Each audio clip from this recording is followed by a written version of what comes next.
Pernah nggak kamu merasa hidup ini seperti serba kurang? Kalau punya waktu, nggak punya uang. Kalau punya uang, nggak punya waktu. Kalau punya kesempatan, kamu bingung harus pilih yang mana. Kita sering berpikir, masalahnya adalah kita selalu merasa kekurangan. Padahal mungkin masalahnya bukan kekurangan. Masalahnya adalah pilihan. Karena setiap pilihan dalam hidup selalu datang dengan satu hal yang tidak bisa dihindari, yaitu trade-off. Kalau kamu pilih A, artinya kamu tidak memilih B.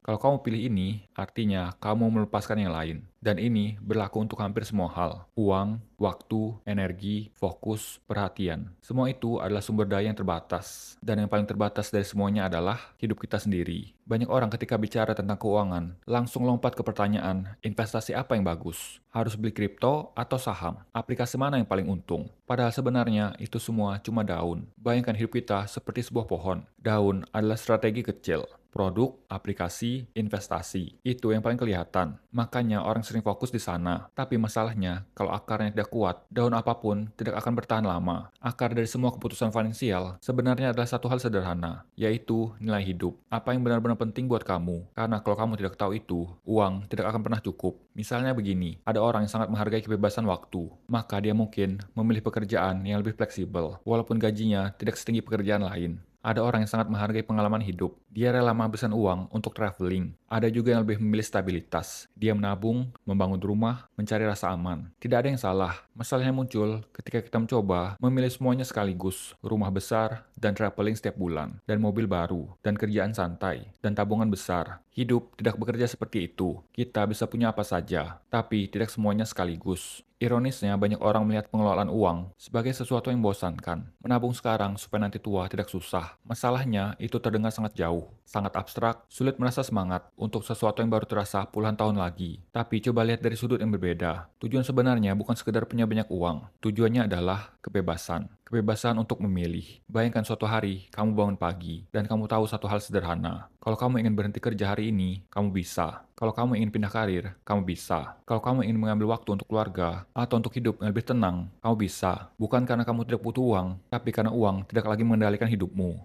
Lalu bagaimana caranya sampai ke titik itu? Sebenarnya, rumusnya jauh lebih sederhana dari yang kita kira. Hanya 3 langkah. Langkah pertama, perbesar jarak. Jarak antara apa yang kamu hasilkan dan apa yang kamu habiskan. Kalau penghasilan kamu 10 dan pengeluaran kamu 9, jaraknya hanya 1. Tapi kalau penghasilan 10 dan pengeluaran 6, jaraknya 4. Jarak itulah yang bangun masa depan. Ada 2 cara memperbesar jarak itu, yaitu menghasilkan lebih banyak atau menghabiskan lebih sedikit. Seringkali kita butuh kombinasi keduanya. Langkah kedua, investasikan jarak itu. Uang yang hanya disimpan akan pelan-pelan habis. Tapi uang yang diinvestasikan bisa bekerja untukmu. Saat kamu tidur, saat kamu liburan, saat kamu tidak melakukan apa-apa. Perlahan, uang mulai menghasilkan uang, dan waktu menjadi sekutumu. Langkah ketiga, ulangi. Tidak ada trik cepat, tidak ada jalan pintas. Ini bukan sesuatu yang selesai dalam 1 tahun. Ini adalah kebiasaan seumur hidup. Banyak orang merasa takut melihat dunia hari ini. Harga naik, perang, ekonomi berubah, teknologi berubah, tapi sebenarnya dunia selalu seperti itu. 100 tahun lalu ada perang, ada krisis ekonomi, ada pandemi. Setiap generasi merasa mereka hidup di zaman yang tidak pasti, dan mereka tidak salah, karena ketidakpastian memang sifat dasar kehidupan. Tapi mungkin ketakutan itu tidak selalu buruk. Kadang ketakutan justru membuat kita lebih sadar, lebih berhati-hati, lebih bijak dalam mengambil keputusan. Ketakutan bisa menjadi bahan bakar untuk hidup yang lebih sadar, lebih disengaja, lebih terarah. Karena pada akhirnya, mengatur uang sebenarnya bukan tentang uang. Itu tentang hidup, tentang memilih dengan sadar. Apa yang benar-benar penting, tentang menyadari bahwa hidup itu terbatas. Dan justru karena terbatas, setiap pilihan menjadi berarti. Sekarang pertanyaannya, jika kamu melihat hidupmu hari ini, apa sebenarnya yang paling kamu hargai? Kebebasan waktu, pengalaman hidup, stabilitas, ketenangan pikiran, dan kalau kamu benar-benar jujur pada diri sendiri, pilihan apa yang perlu kamu lepas, supaya kamu bisa fokus pada yang paling penting.